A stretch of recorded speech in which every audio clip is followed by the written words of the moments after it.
Comment un pays sans guerre devient champion d'Afrique des exilés.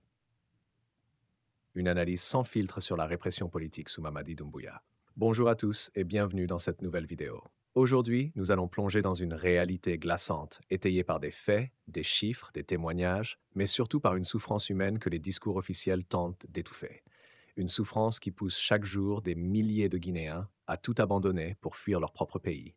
La peur au ventre, l'espoir en bandoulière. 47,8% d'augmentation des demandeurs d'asile guinéens en une seule année, selon l'OFPRA. La Guinée, premier pays africain en termes de demande d'asile en France. Troisième nationalité mondiale derrière l'Ukraine et l'Afghanistan.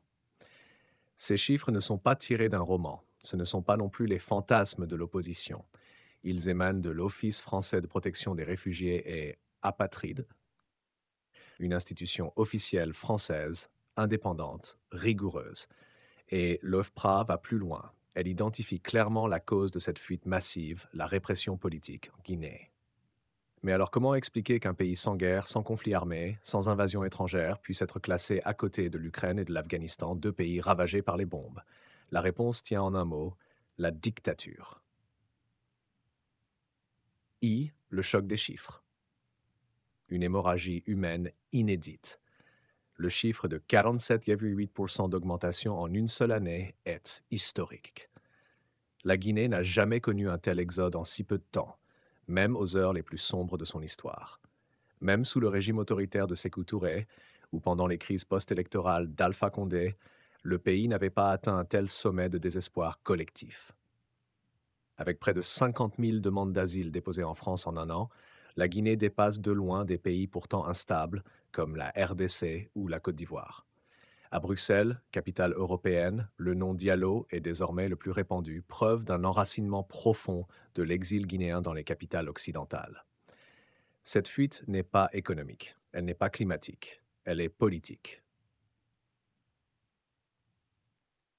2. Retour sur une promesse trahie.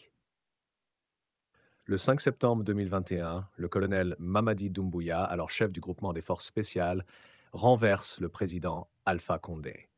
À l'époque, il promet solennellement un retour rapide à l'ordre constitutionnel, des élections libres, et s'engage à ne pas se présenter lui-même. 4 ans plus tard, ces engagements sont enterrés. La transition a tourné à la confiscation du pouvoir. Le régime de Mamadi Doumbouya s'est progressivement transformé en une dictature militaire qui verrouille l'espace civique, réprime toute contestation et instrumentalise la justice. Une répression silencieuse mais brutale. L'interdiction des manifestations politiques depuis mai 2022 est devenue permanente. Des partis interdits d'activité, des médias indépendants fermés, des opposants arrêtés, jugés, exilés, des journalistes intimidés, certains portés disparus.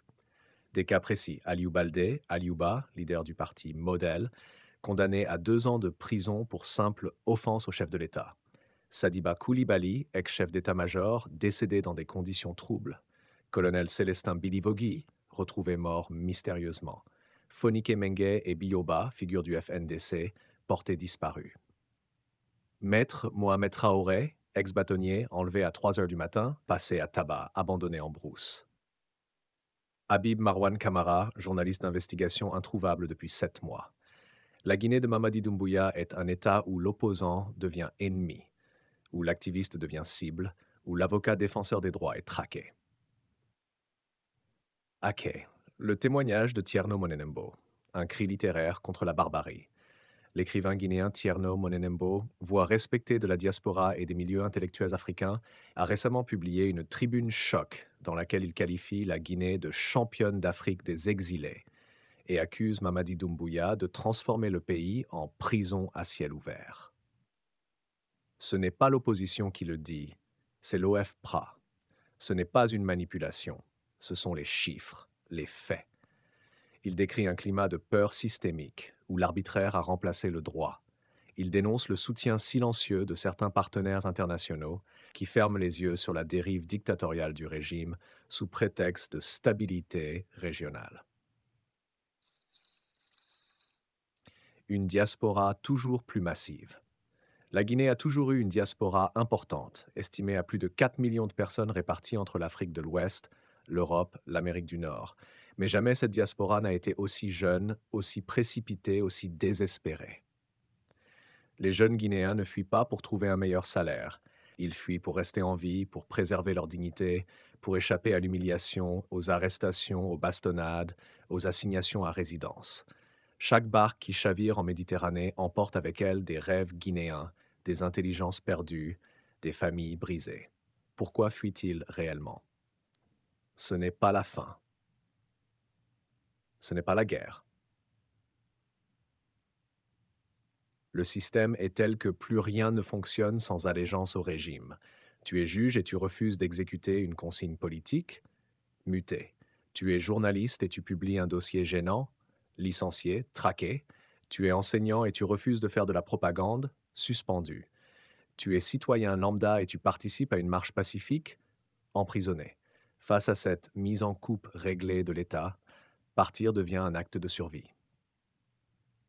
Les responsabilités internationales, silence complice. L'écrivain et les analystes politiques dénoncent aussi la duplicité des partenaires étrangers. La France, les États-Unis, l'Union européenne, souvent prompte à condamner les coups d'État en Ukraine ou au Venezuela, se montrent timides, voire complaisants, face aux dérives guinéennes. Pourquoi? Pour des intérêts géostratégiques. La Guinée est riche en bauxite, en or, en fer. Elle est aussi un partenaire sécuritaire dans une sous-région instable. Résultat, on préfère fermer les yeux sur les violations des droits et signer des contrats. Mais ce silence est coupable car il alimente l'impunité. Il entretient l'idée que l'on peut réprimer impunément tant que l'on est utile. Conséquence, un pays vidé de sa jeunesse. Ce que ce drame humain provoque sur la Guinée est catastrophique à tous les niveaux. Économiquement, le pays perd sa force vive, ses travailleurs, ses cerveaux. 2. Socialement, les familles sont déchirées. Des villages entiers vivent de mandats Western Union. 3. Politiquement, le tissu démocratique s'effondre. Il n'y a plus d'opposition crédible, plus de société civile libre. On assiste à une forme de suicide national orchestré par le pouvoir, toléré par l'extérieur et payé au prix fort par les citoyens. X. Un message aux jeunes Guinéens. Si vous êtes jeune Guinéen, que vous vivez en Guinée ou à l'étranger, sachez ceci, vous n'êtes pas seul.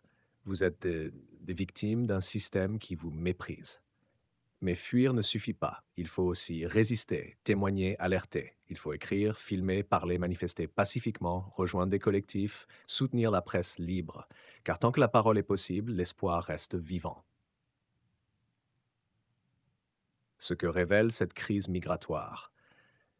Derrière les chiffres, derrière les discours, voici ce que cette crise nous apprend. Ce n'est pas une crise migratoire, c'est une crise démocratique. Ce n'est pas une crise sécuritaire, c'est une crise de légitimité. Ce n'est pas une crise conjoncturelle, c'est une faillite politique. Et c'est pourquoi aucune solution technique, ni les murs, ni les visas, ni les expulsions, ne pourra arrêter ce flot humain.